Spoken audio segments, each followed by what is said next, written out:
with you and talk about this after class. I just raise the hands, oh Lord Jesus, save me. And they go, all right, he passes. At your church, did they ever speak in tongues at your church? The churches that I went to growing up, no. I did go with my friend Ben, when I was like 9 or 10 years old maybe, and I spent the night at his house, and then the next day was Sunday, and so we went to his church, and to be like 10 and be embarrassed for like a 46-year-old woman is a feeling that's a once in a lifetime feeling. You don't get that feeling of visceral gut guilt until you're old enough to kind of have self-awareness. But I remember sitting in that pew, everybody was singing and doing their thing, and this lady like got out in the middle of the aisle. When God lets you speak in tongues, he also wants to make sure that everybody around you sees, oh, look at how virtuous Susan is, and they just mumble and say nonsense for a couple minutes, and I was really upset. It upset me because it made me think like, shit, that's weird. Am I going to go to hell because God doesn't want to give me tongues? Or is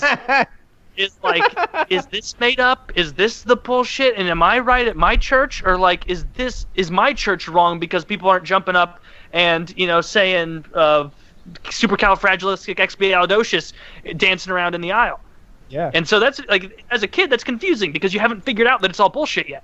And so you're like weighing fictitious things against one another, trying to make sense of it. I am hypocritical right now, and it's confusing to me as an adult. I'll explain.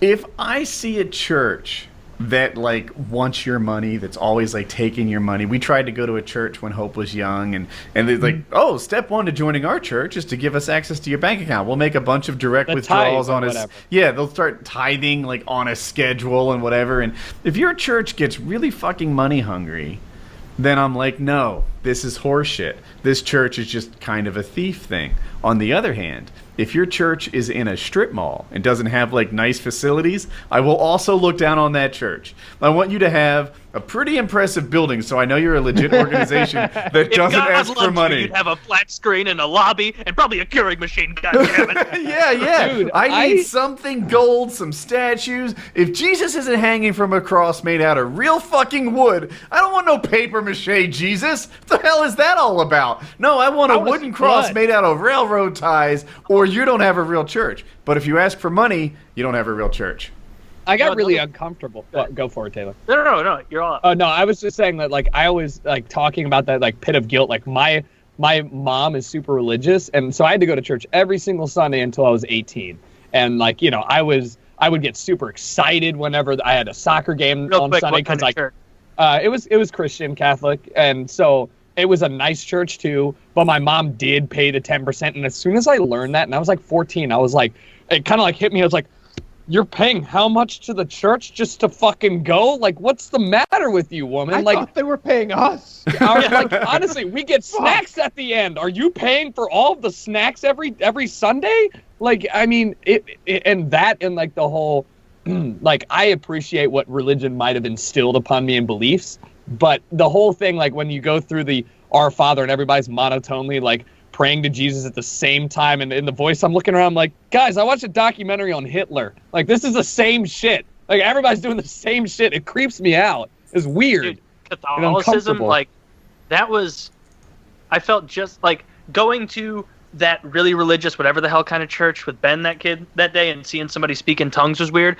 But the opposite was weird as well, to go to like a Catholic church and see how regimented everything was, and how much it was like, you kneel now, you say this now, you do this now, and now we're going to do communion. The Christian church I went to was more like, this kind of just symbolizes Jesus's blood and his flesh. The Catholic mass guy was very intent on making sure that I knew that bread he was going to put in my hand or in my mouth was a piece of Christ's flesh. He must have said it 3 times, and that I was going to drink his blood. And then everybody gets in a line, and they walk up to the old man, and he puts the wafer on your tongue. Or if you're like me and don't want an old man hand who just talked 60 tongues, you go, just give me this.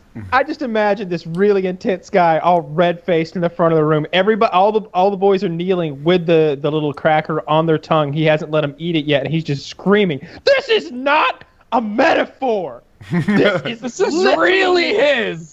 Literally Christ's flesh." I picture some priest getting a hard-on as like rows and rows of 8-year-old boys and girls in their little Catholic school outfits sitting there with their tongue out like, Oh, yeah. put it here, priesty. And he's just like, oh, so hot. Well, so hot. This is fapping material for me later.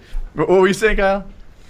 If the child says, put it here, priesty, clearly that young... Jesus Christ. He was asking for it, okay, sir? Your Honor, he was asking for it.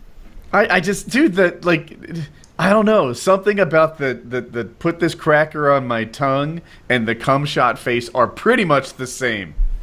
Can I be honest? I never had to put the cracker on your tongue. It was always the body of Christ, and you took it and you put it on your tongue. But the thing that got me was that gross-ass rosé wine mixed with water shit that they would just wipe off on the cup. And it's like, you have the flu? Nah, Jesus wiped that off. Like, you're good. It's like, no, you're not. Like, I'm going to get sick. Jesus is clean, son. Drink up. Jesus is helping you with your immune system. Yeah, I mean, hey, I haven't gotten sick in a long time. Maybe Jesus really did help me with that. Or Tucker, the dirt what was that I ate. your favorite, either through fear or enjoyment, Bible story that you heard in Catholic Mass growing up? All right, enjoyment. All right. So there was a really pretty girl in my like age group that was doing that we had like teen night, and our Mass was Sundays at 5 p.m. because it was cooler than or Saturday at 5. Cooler than Sunday at 8. So like all the teens would go, and you had like the hip priest, and it was like 2 hours long. 45 minutes of it. I know exactly what you're talking about. 45 minutes of it was the sermon instead of an hour, and then the rest, hour and 25, was like bonding experiences and like Jesus is cool, but like eat this sandwich, but also play bingo with God, and it was like cool. Whatever. Yeah, exactly. But like that's what they would do. So I heard Monday the Pope is coming to Baltimore, and we all can go obviously because we have tickets for everybody. So you can come and have Mass with the Pope. And in my head, I hear you get to skip out on school and go hang out with this pretty girl. By the way, from Sunday night from 5 p.m. onward, we're doing an all-nighter in the church where we're going to eat and watch movies and just hang out. And I was like, bro, I'm going to get to spend the night and hang out with this chick like I'm about it. So go to church that night. We have like pizza and it's good. We watch Pay It Forward, which I'd never seen. Good movie, by the way. Mm-hmm. Like whatever. Everybody's kind of going to sleep. Me and like the group of people, including this girl, are all like defiantly staying up because we have to leave at 5 a.m. by bus to go to Washington, D.C. That's fun. And I'm like, yeah, we're like, so I had a good time. We're on the bus. We go. I fall asleep during Mass because it's about an hour-long communion session to fit 20,000 people into communion. It's in a fucking stadium. Mm-hmm. And on our way back, I make the mistake. Like, we're all sitting together, and the girl's like, I saw you, like, fall asleep during Mass. Like, what happened? I was like, oh, I'm just tired. And she's like, you were just tired? And I was like, oh, yeah, like, I can't believe anybody, could stay up all night and then go to church. And she's like, well, I did. And I was like, well, I'm not a Jesus freak. And she looked at like I had murdered her cat. And I was like, well, that door just closed. Guess I don't have to care about Catholicism anymore. I'm just done with this shit. But like, that was like one of those. For a while. I did. Well, I mean, it never bothered me. It was just kind of like what you did. But then at a certain point, I was like, I really want to sleep in on my Sundays. Like, I want to play video games till 2 a.m. and not get up at 6 a.m. Like, please let me go and have fun. And I got my dad never had to go to church if he didn't want to. Maybe a big Carolina football game was on, and I'm like, Mom, I want to watch the football game. She's like, no, you don't get to. I went to church when, I don't know how old I was. What, like 8, 9, 10, 11, something like that. Who fucking knows?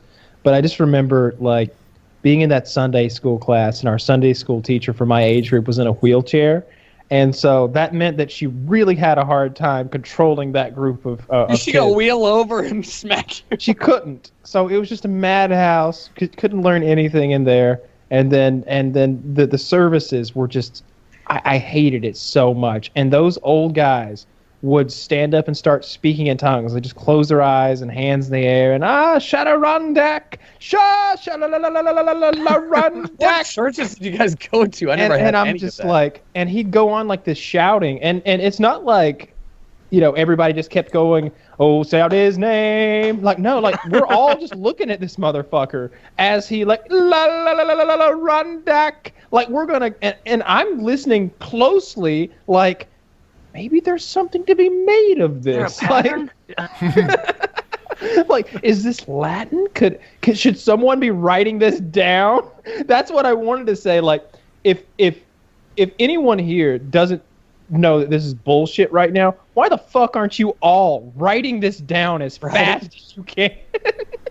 Can I say that out of my dad was a Methodist, and out of all of the like denominations, Jewish or otherwise, that I got to experience throughout my years, because like a lot of my friends were Jewish, went to a lot of bar and bat mitzvahs. That was an experience. Fucking Methodists do it right. Not only is it not wine, it's delicious grape juice. If you're under the age of 15, they give you a bag of games and coloring books and shit. And you're just sitting there in the pews, like playing one of those like movable puzzle pieces. And you don't have to pay attention to Jesus. It's just like sitting here so dad can pray. And then you go up and they give you chunks of bread instead of the wafers. Like, they don't short you, you know? Methodists are the one. Yeah, I was about it. I was like, give me a baguette and some butter. You were saying how you watched a movie, Pay It Forward. I looked it up. That's a real movie. It's got Kevin Spacey in it. Mm-hmm. Have you never heard of it? No, I haven't. Movie. But what we watched... It was actually a good movie. The funnest, and I put that in quotes for those listening, that we watched in my Sunday school was Left Behind. Do you guys know what Left Behind is? I'm very familiar with the Left Behind.